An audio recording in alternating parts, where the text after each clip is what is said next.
नमस्कार मित्रांनो, स्वागत आहे आपल्या यूट्यूब चॅनलवर. मी रोहित बिलारे घेऊन आलोय सफर सह्याद्री सिरीजचा आज दुसरा भाग.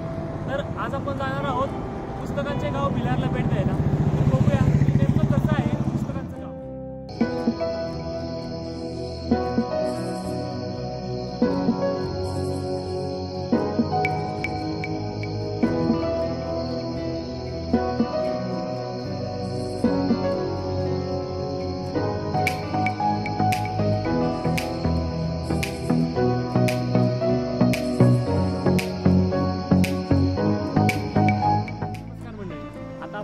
भिलार गावच्या कमानीपाशी.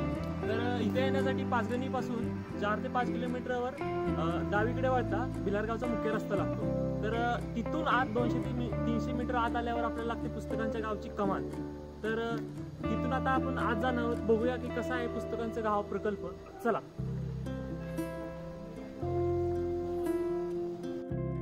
मला प्रश्न पडला असेल की पुस्तकांचे गाव भिलार का? तर येथे महाराष्ट्र शासनाच्या राज्य मराठी विकास संस्थेतर्फे पुस्तकांचे गाव हा प्रकल्प राबविण्यात येत आहे. तर भिलार हे जगातील दुसरे आणि आशिया खंडातील तसेच भारत देशातील पहिले पुस्तकांचे गाव आहे. तर हा प्रकल्प कसा आहे?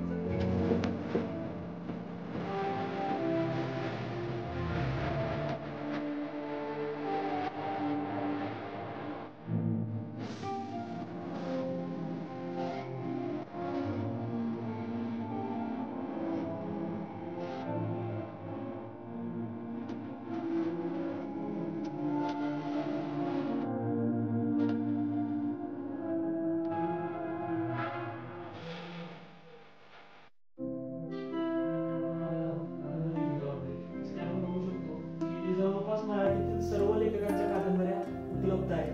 तर आपण इथे येऊन त्याचा आस्वाद घेऊ शकतो कादंबऱ्यांचा.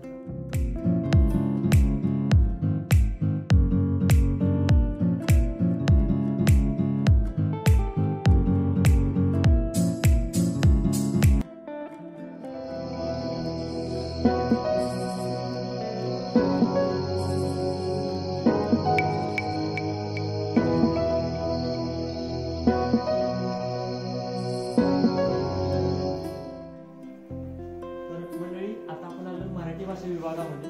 तर इथे मराठी भाषेचा आस्वाद घेता आपण उत्कृष्ट असे जेवणाचा सुद्धा आस्वाद घेऊ शकतो.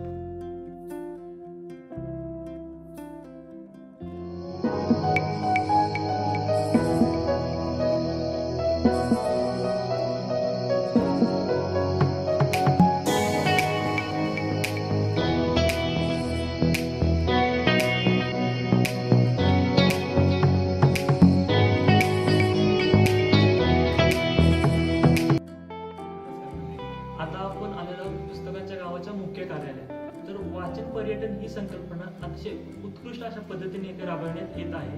तर भिलार म्हणजे थोडक्यात वाचन प्रेमींसाठी एक परवणीच आहे. तर कसं आहे भिलार म्हणजे इथे वेगवेगळ्या साहित्य प्रकारानुसार पुस्तकांची मांडणी केली आहे. जवळपास इथे 35 दालने आहेत. तर समजा आता शिवकालीन साहित्य एका घरामध्ये, तर स्त्री साहित्य वेगळ्या घरामध्ये, अशा पद्धतीने इथे पुस्तकांची मांडणी केली आहे. जवळपास 30,000च्या आसपास पुस्तके इथे आपल्याला बघायला मिळतील.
मंडळी, आता आपण भिलारचे ग्रामदैवत तसेच जागृत देवस्थान धन्य माता कोमलदेवी मंदिरामध्ये, तर अतिशय पवित्र असं वातावरण आहे आणि अशा पवित्र वातावरण इथे आपण संत साहित्याचा देखील आस्वाद घेऊ शकतो.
जसं आपण पाहिलं की भिलारला कृषी, शैक्षणिक आणि सांस्कृतिक वारसा लाभलाय, त्याचप्रमाणे एक ऐतिहासिक वारसा सुद्धा लाभलेला आहे. भिलार जवळच बुद्धेश्वर येथे बुद्धेश्वर मंदिर आहे, जिथे आपण आता उभे आहे. या मंदिराबद्दल एक असं बोललं जातं की ज्यावेळेस पांडव अज्ञातवासात होते त्यावेळेस त्यांनी एक रात्र मुक्काम इथे केला होता आणि त्या एका रात्रीच्या मुक्कामात त्यांनी पूर्ण एका दगडामध्ये हे मंदिर घडवलंय. आपण आधी पाहिलंय.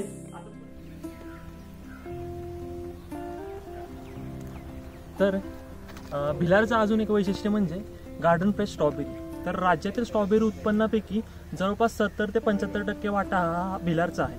तर भिलार त्याच पद्धतीने महाबळेश्वर तालुक्याची आर्थिक कृषी राजधानी म्हणून देखील ओळखले जाते. तर आता आपण उभे आहे वर्टिग्रो ह्या स्ट्रॉबेरीच्या आधुनिक पद्धतीमध्ये. तर आता आपण त्याची थोडक्यात माहिती घेऊया. चला. तर आता आपल्यासोबत आहेत आधुनिक शेतकरी माननीय किसन शेठ भिलारे, की त्यांनाच विचारूया की वर्टिग्रो ॲग्रिकल्चरचं वैशिष्ट्य कसं आहे. तर नमस्कार सर. नमस्कार. ही जी एक अतिशय आधुनिक अशी पद्धत आहे, व्हर्टिकल सॉइललेस अशी ही पद्धत आहे.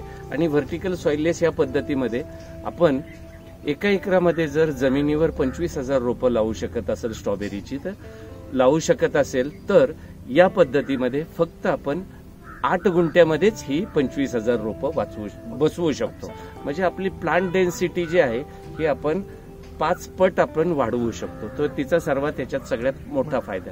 दुसरा फायदा या पद्धतीमध्ये याच्यात जो मीडिया आहे, हा मीडिया हा कोकोपीट आहे आणि या कोकोपीटमुळं रूट एस्टॅब्लिशमेंट अतिशय चांगली होती आणि रूट एस्टॅब्लिश झाल्यामुळं याचं जे लीच आउट होतं ते 5व्या नंबरवरून 4, 3, 2, 1 अशा पद्धतीने याचा लीच खाली होत जातो आणि याच्यातून जे जातं ते जमिनीवर जे 6व्या रांगेत लाईन लेवलमध्ये जे केलंय त्याच्यामध्ये येतं. याच्यामध्ये पाणी जवळपास 80% कमी लागतं. 80% पाण्याची बचत होते. दुसरी गोष्ट, या पद्धतीमध्ये औषधाचा, कीटकनाशक, बुरशीनाशक याचा जवळपास 60% खर्च कमी होतो. आणि सॉइललेस असल्यामुळं, याच्यात मीडिया असल्यामुळं कोकोपीट, याच्यात जमिनीतून जे तयार होणारे जे रोग आहेत बुरशीजन्य आणि कीडजन्य, हे रोग याच्यावर होत नाहीत. त्याचा प्रादुर्भाव या पद्धतीमुळे होत नाही. त्यामुळं याच्यावर औषधाच्या फवारण्या कमी लागतात आणि येणारं जे प्रॉडक्ट आहे हे अतिशय स्वच्छ आणि चांगले अशा पद्धतीनं ह्याचं जे स्ट्रॉबेरीज मिळतात ह्या योग्य मिळतात आणि जमिनीवर केलेल्या स्ट्रॉबेरीपेक्षा या पद्धतीमध्ये आपल्याला दुप्पट असं उत्पादन मिळतं. तर असा सर्वांगीण विकास केला तर अतिशय चांगल्या पद्धतीनं हे यूज करू शकतो. हे स्ट्रक्चर एकदा उभं केलं की जवळपास 10 वर्षे हे स्ट्रक्चर आपण या ठिकाणी ठेवू शकतो, वापरू शकतो. तर असं हे अतिशय आधुनिक, कमी क्षेत्रात जास्त उत्पादन देणारं आणि नवीन येणाऱ्या तरुणांना आधुनिक पद्धतीनं शेती करण्यासाठी हे एक योग्य माध्यम आहे, व्हाईट कॉलर जॉब आहे असं मी म्हणेन. धन्यवाद सर. थँक्यू. तर आता आपण बघितलं की व्हर्टिग्रो ॲग्रिकल्चरची संपूर्ण माहिती आपल्याला भेटलेली आहे थोडक्यात. तर थँक्यू. मंडळी, जसं भिलारमध्ये स्ट्रॉबेरीचं उत्पन्न घेतलं जातं त्याचबरोबर रास्बेरीचं देखील काही प्रमाणात उत्पन्न घेतलं जातं. आता आपण बघतोय जी शेती आहे ती आहे रास्बेरीची.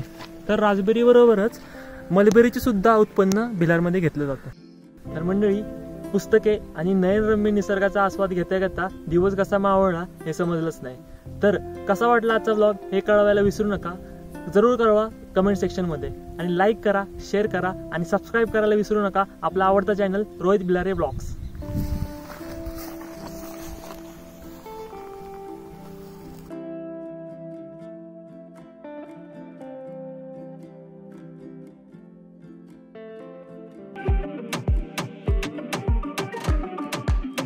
So please subscribe whatever. Please I want to